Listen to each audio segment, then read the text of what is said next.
বন্ধুরা, আজ তোমাদের জন্য আমার এই অবস্থা, এর জন্য দায়ী তোমরা। তোমাদের জন্য আজকে আমি এই জায়গায় আমি আসতে বাধ্য হয়েছি। ছিলাম ভালো মানুষ, ভালো কাজকর্ম করছিলাম, হঠাৎ মাত্র যে তোমাদের জন্য এই ভিডিওর চক্র আমার মাথায় এলো, আমি বুঝতে তখন কী করব। ভিডিও করতে শুরু করলাম, এই কন্টিনিউ 8-9 মাস ভিডিও করছি, কিন্তু করতে করতে এখন যখন কাজের চাপ বেড়ে গেছে, আমি না পারছি ভিডিও বানাতে, না পারছি ভিডিও পোস্ট করতে। কখনো কখনো তো ক্লান্ত হয়ে যায়, ভাবি যে আমি ভিডিও করবোই না, বাদ দেবো, সব কিছু বাদ দেবো।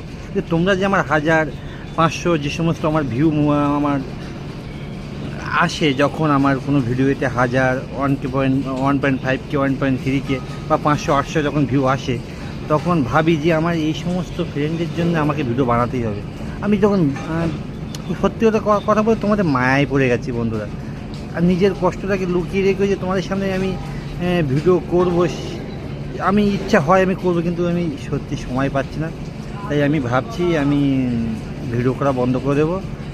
তো তোমরা আমার ভিডিও দেখো, আমাকে লাইক কমেন্ট করো না, তাতে আমি কিছু মনেও করি না। কারণ আমার কাছে কথা হচ্ছে, তোমাদের সাথে এই এতদিন ধরে বন্ধুত্ব রেখেছি, এটাই বড় কথা। কিন্তু এখন আমি ভেবে পাচ্ছি না আমি কি করব। এখন তোমরা বলো আমার কি করা উচিত, কারণ আমার তখন কাজের চাপ বেড়ে গেছে। আর মোবাইলে এই ফেসবুকে কাজ করতে গেলে একটা টাইম মেনটেন করতে হয়, সেই টাইমটুকু মেনটেন করতে পারি না। না পাচ্ছি কোনো বন্ধুর আমি প্রোফাইলে যেতে, না পাচ্ছি কোনো বন্ধুর সাথে সাক্ষাৎ করতে। পারলে আমাকে ক্ষমা করে দিও, আর তোমরাই বলো আমি এখন কি করব। সবাই ভালো থেকো, সুস্থ থেকো। হয়তো আবার কখনো দেখা হতেও পারে, না হতেও পারে এই ভিডিওর মাধ্যম দিয়ে। তোমরা সবাই ভালো থেকো।